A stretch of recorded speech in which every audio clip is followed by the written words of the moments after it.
Švaistymai – labai svarbus Lean elementas ir tikrai vertas aptarti atskirai. Lean, būdama labai praktinė sistema, darbinė sistema, numato, kad švaistymus reikia pamatyti tam, kad mes juos galėtume pašalinti. Pasižiūrėkime, kaip tai daroma. Švaistymų stebėjimas yra Lean elementas ir čia reikia susigrumti su kai kuriais Lean priešininkų prietarais.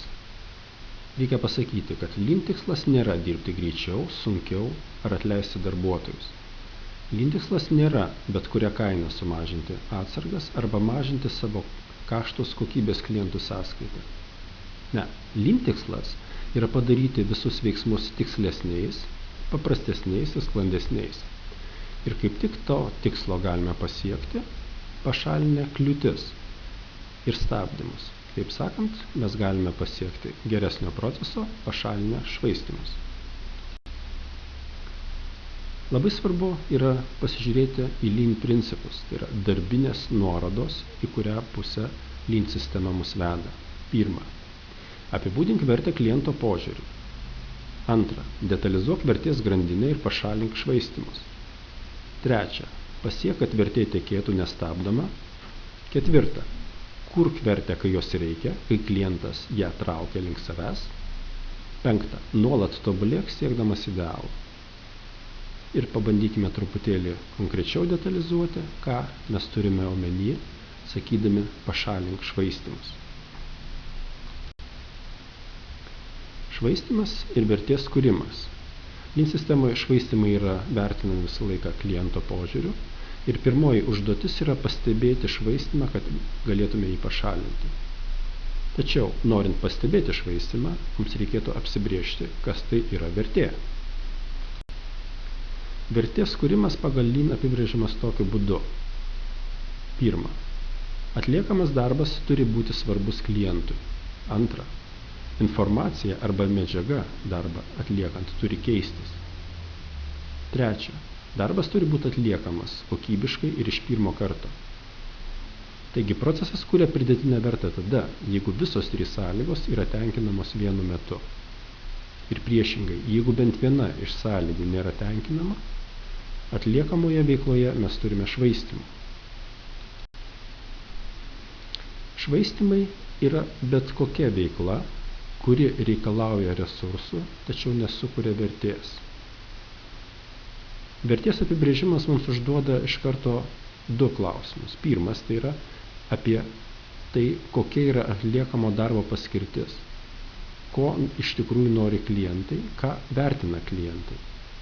Čia mums reikia išskirti, kad procesas gali turėti išorinius klientus, tai yra tie, kam yra skirtas mūsų kuriamas produktas ir tai, už ką klientas sutinka mokėti savo pinigus. Tačiau mes galime turėti vidinius klientus, tai yra kitus procesus, kitus funkcinius padarinius, kurie naudoja mūsų kuriamą darbą, atliekamą darbą. Antras aspektas yra tai, kad mums reikia pasižiūrėti, kaip yra atliekamas darbas, koks procesas tą darbą atlieka. Taip sakant, kokią informaciją mes perdirbame, kokias medžiagas perdirbame, su kuo mes dirbame, mums reikia tai suprasti. Mums reikia suprasti, ar visi proceso elementai yra reikalingi, ar tie elementai yra nuoseklūs, ar yra logiški, ar procese yra stabdymų, pakartojimų, taisymų ir laukimo. Kaip tik vertės apibrėžimas mums užduodamas šios klausimus, mus išveda į švaistymo paiešką. Vertė kuriama vertės grandinėje arba kiekviename padalinėje ir kiekvienoje darbo vietoje. Čia reikia ieškoti švaistymo, ne kur nors kitur, ne kur nors toli. Jie, taip sakant, yra mums po kojomis. Na, o švaistymą identifikuoti padeda švaistymo šaltinių žinojimas. Ir pažiūrėkime, kaip švaistymą apibrėžia Lean. Lean išskiria 3 švaistymo tipus. Tai yra muda, ta nereikalinga veikla, nuostoliai, kurie ir pažeidžia sąlygas, kada kuriama vertė. Muri, tai yra per didelis krūvis žmonėms arba įrangai, sąlygojantis pačias įvairiausias problemas. Ir mura, tai yra užduoties nepastovumas, netolygumas, kas reikalauja rezervinių resursų. Kitaip sakant, tai yra ta situacija, kada norint atlikti visas užduotis, mums reikia palaikyti maksimalius resursus pagal maksimalią užduotį. Jeigu šiame pavyzdinėme grafike mes turime kintantį darbų krūvį, kuriam atlikti mums reikalingas skirtingas operatorių arba darbuotojų skaičius, norėdami jį atlikti laiku, mes turėsime palaikyti tuos resursus, tą operatorių skaičių, kuris yra priderintas prie maksimalaus darbo krūvio. Kaip tik tai ir yra murą. Murą reikėtų pašalinti visų pirma, tam, kad stabilizuoti vertės grandinės procesus. Kita vertus, dažniausiai sutinkamas švaistymų šaltinis yra muda. Lean detalizuoja mudą šaltinius, nes tai yra švaistymai esantis kiekviename procese, kiekviename darbe. Jie dažnai tampa tokiais įprastais, kad net mes jų nepastebime. Ir švaistymų stebėjimas yra skirtas tam, kad mes sugebėtume pastebėti ir įvardinti švaistymus, muda šaltinius. Yra išskiriami 7 muda šaltiniai: defektai, perteklinė gamyba, transportavimas, laukimas, atsargos, žmogaus judesiai ir perteklinis apdorojimas. Šie muda šaltiniai yra susiję su žmogaus darbu, su atliekamo darbo kiekiu ir su atliekamo darbo kokybė. Tam, kad mes pastebėtume mudą arba švaistymus, mums reikalingi įgūdžiai ir tos įgūdžius geriausia įgyti darbo atlikimo vietoje arba gemboje. Reikia stebėti gembą, kad pamatyti, kokius švaistymus mes ten turime. Pabandykime apie juos kiekvieną iš eilės. Defektai darbo brokas yra pakankamai suprantami, logiški ir įprasti švaistymo šaltiniai. Tai yra darbas su klaidomis ar trūkumais, reikalaujantis pakeitimo arba perdarimo. Ofisinėme administraciniam darbe tai gali būti duomenų įvedimo klaidos arba klaidos nustatant kainos, ar informacijos trūkumas, ar terminų nesilaikymas, prarasti įrašai, duomenys ir panašiai. Gamyboje tai yra tiesiog brokas, perdarimas ir pakartojimas, broko taisymas, neišlaikyta specifikacija, taip pat kelinti broko taisymą arba brokavimą, sudėtinių komponentų trūkumas galutinėme gaminyje ir panašiai. Perteklinė gamyba apibrėžima Lean sistemoje kaip blogiausias muda šaltinis, nes jis akumuliuoja visas organizacijos problemas. Perteklinė gamyba yra gaminimas daugiau produktų arba anksčiau nei reikia klientui, arba ruošimas didesnio kiekio informacijos, arba anksčiau nei reikia klientui. Ofiso administraciniam darbe tai yra didesnis kiekis informacijos, tai yra nereikalingų raportų ruošimas, papildomų kopijų darimas, žmonių kvietimas į susirinkimą dėl viso pikto, elektroninių žinučių platinimas nepatikrintais sąrašais. Gamyboje tai yra gamyba į sandėlį remiantis prognozėmis iš ankstinėmis, gal prireiks, turėtų prireikti. Tai yra batch tipo arba partijos tipo gamyba, prisitaikant prie įrengimų pajėgumo. Tai yra gamyba su tikslu geriau išnaudoti turimus gamybinius pajėgumus arba turimą personalą. Tegul dirba, duokime jiems darbo. Transportavimas. Tai yra resursų, medžiagų ir informacijos perkelimas nesukuriant vertės. Ofiso administravimui tai gali būti bylų nešiojimas, parašų rinkimas, centralizuotas archyvavimas.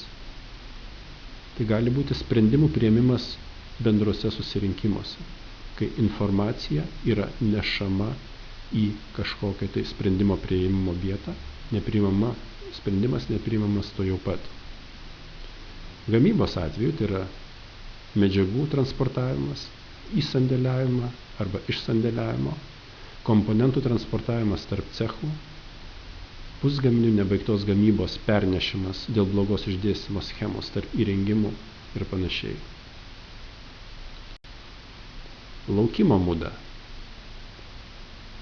Laukimas yra prarastas laikas, kai medžiagos, instrumentai, informacija ar žmonės nedirba, nepanaudojami, nes jie nėra pasiruošę darbui arba neturi darbo užduoties. Ofiso veikloje tai yra IT sistemos, gedimas, perkrovimas, darbas prie jos. parašų rinkimo ciklas, laukimas, kol klientas duos atsakymą į mūsų paklausimą, į mūsų pasiūlymą, dokumentų redagavimas, kai mes siunčiame paštu ir laukiame, kol gavėjas jį gaus ir peržiūrės, gilinimasis į komplikuotą informaciją, į užduoties kontekstą. Paskutinysis punktas yra labai svarbus, nes pakankamai dažnai prarandame laiką, nežinodami, kokia bus, gilindamiesi į užduotį, nežinodami, kaip jį atlikti. Lean sistemos požiūriu tai yra muda, tai yra švaistymas, nes darbas dar nėra atliekamas. Laukimas gamyboje. Tai yra žaliavų arba komponentų laukimas, kol tiekimas mums juos atveš, kokybės kontrolės rezultatų laukimas arba tos pačios darbo užduoties laukimas, laukimas, kol bus pataisytas prietaisas, įrengimas, kol bus perderintas įrengimas. Taip pat laukimas yra taikomas nebaigtos sukauptos gamybos požiūriu, tai yra atsargų požiūriu. Tai yra nebaigta gamyba, kuri laukia savo eilės, kada mes ją panaudosime, kada mes toliau ją pastumsime vertės grandinę link pinigų.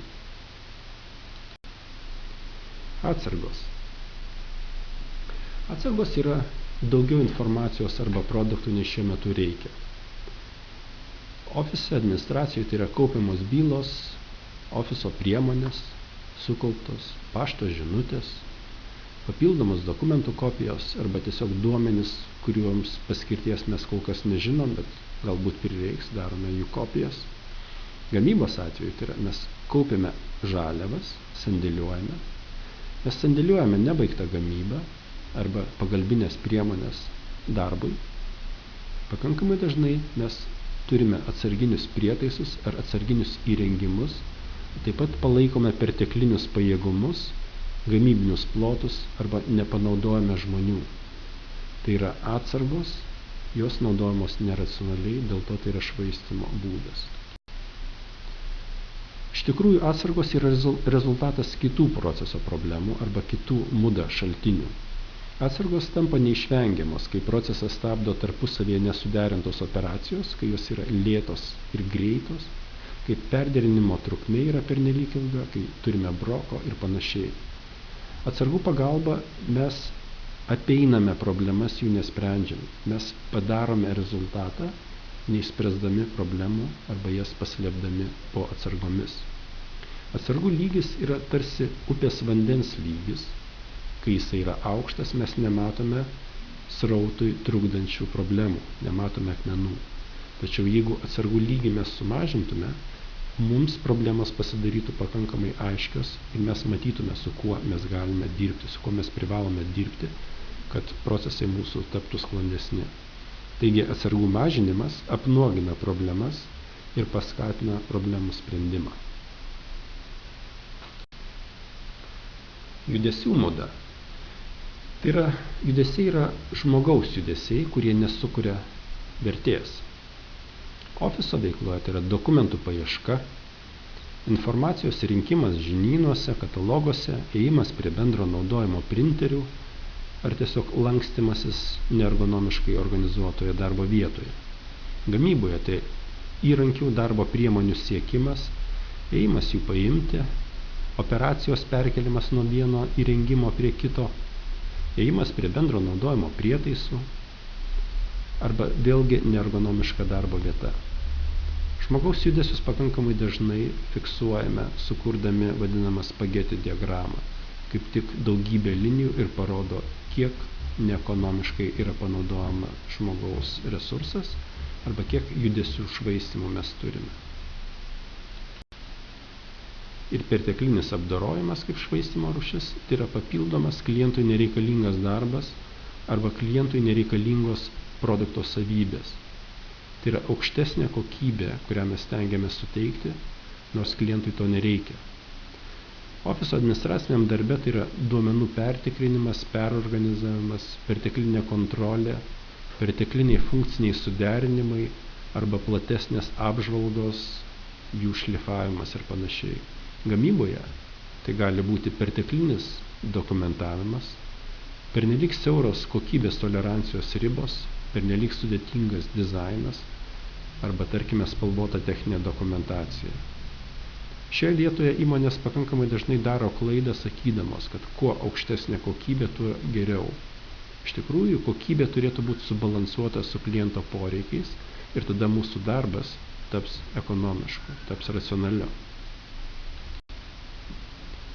Reikia padaryti vieną labai svarbų stabtelimą šitoje vietoje. Jeigu visą atliekamą darbą mes suskirstytume į klientui reikalingą darbą, kurį neabejotinai mes norėtume, kad jo būtų mūsų procese kuo daugiau, į darbą, kas yra grynas iššvaistymas ir kurį neskausmingai mes galime pašalinti iš savo procesų ir nuo to nenukentėtų nei klientas, nei pats procesas, yra trečioji atliekamų darbų rūšis, tai yra nesukuriantis vertės darbas, tačiau būtinas dabartinėme procese. Ir ši būtino švaistymo koncepcija yra labai svarbi, nes dalis darbų vertės klientui nesukuria. Klientas galėtų be to apsieiti, klientas į tai nekreipia dėmesio, jo gali net nežinoti. Tačiau šie darbai yra neišvengiami dabartinėme procese. Mes negalime jų atsisakyti, nes procesas dėl kažkokių tai priežasčių sustos arba nukentės. Taigi šios švaistymus mes galime sumažinti tik tai pakeisdami patį darbo procesą ir jie yra tikrasis procesų analizės objektas.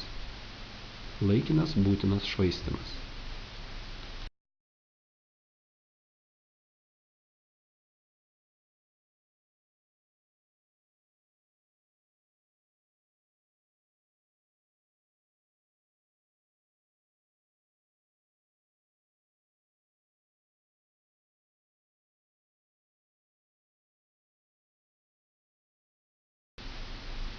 Švaistymų šalinimui galime suformuluoti 7 paprastas taisyklės susijusias su 7 švaistymų šaltiniais.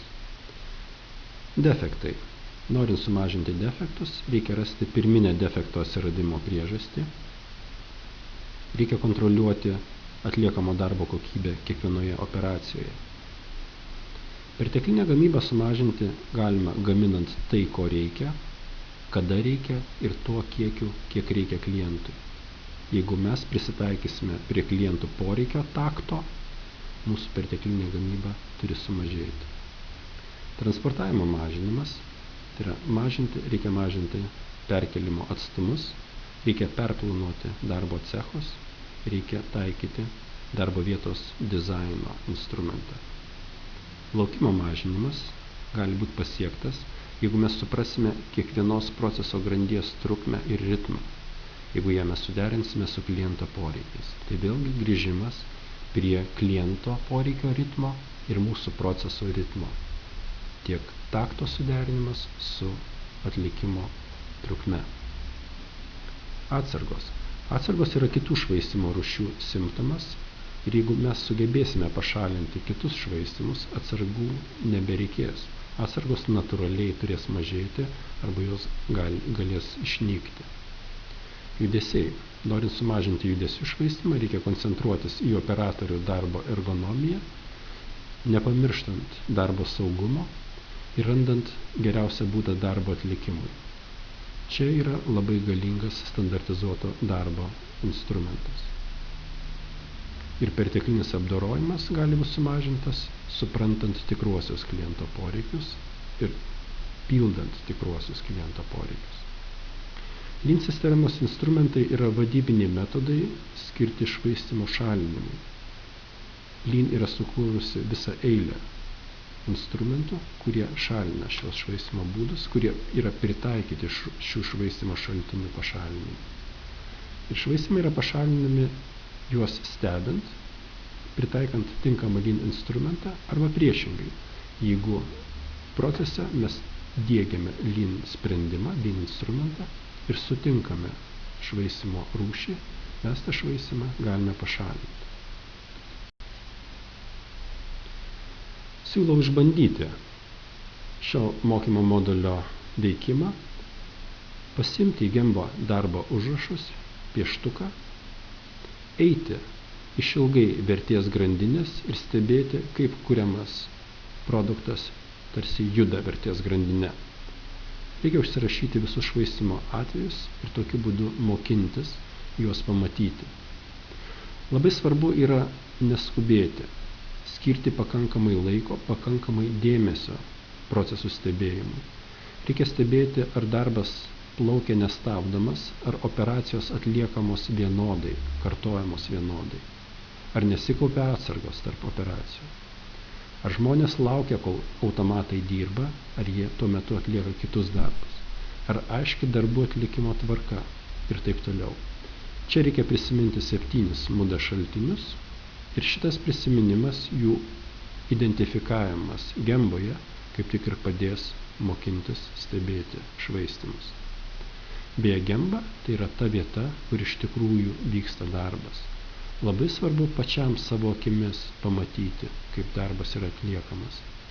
Nepasiremti arba nepasitenkinti kitų nupasakojimų, ataskaitomis, apibendrinimais, standartizuotų darbo aprašymais ir panašiai. Reikia pamatyti, kaip iš tikrųjų darbas atliekamas, tik tai tada mes galime pamatyti, kokie iš tikrųjų švaistymai jame yra. Stebėjimo trukmė neturėtų būti mažesnė kaip 2 valandos. Reikia ramiai, neskubant viską pamatyti, tada mūsų rezultatas iš tikrųjų turėtų būti geresnis. Stebėjimo rezultatus būtina aptarti. Reikia aptarti kiekvieno stebėtojo užfiksuotas pastabas, dalyvaujant padalinio atstovams. Reikia išsiaiškinti, kas buvo stebima, koks yra paaiškinimas, kokia yra priežastis, kokia yra pastebėto švaistymų priežastis. Diskusijos rezultate reikia paruošti problemų sąrašą, išgryninti pastabas, jas palikti tik tai tikrasias problemas. Ir reikia numatyti problemų sprendimo būdą. Dalis problemų bus pakankamai akivaizdžios ir joms galima iš karto paruošti sprendimo ir kontrolės lapą, ką darome, kada darome, kas atsakingas ir kaip kontroliuosime. Tuo tarpu dalis problemų bus greičiausiai sudėtingos, kompleksinės ir jų sprendimo mes nematome iš karto. Tačiau mes galime numatyti problemos eskalavimo būdą, kur, kada bus šita problema iškelta diskusijai, aptarimui ir tolimesniam sprendimui. Labai svarbu žinoti, kad dėl problemos kalti ne žmonės, o pats procesas. Reikia nebijoti problemas iškelti. Ši nuostata Lean sistemoje yra pamatinė. Tai yra labai svarbu, kad žmonės pasitikėtų, jog problema yra ne žmogaus problema. Problema susijusi su proceso nesklandumu. Tokiu atveju problemos tampa auksu, kiekvienas problemos iškėlimas mums suteikia galimybę tobulėti. Šalindami problemas mes pageriname savo dabartinę situaciją. Tai tiek trumpai apie švaistymų stebėjimą. Kaip ir kiekvieną Lean metodą, Lean nuorodą reikia išbandyti praktikoje, reikia priprasti, reikia įgyti įgūdžius.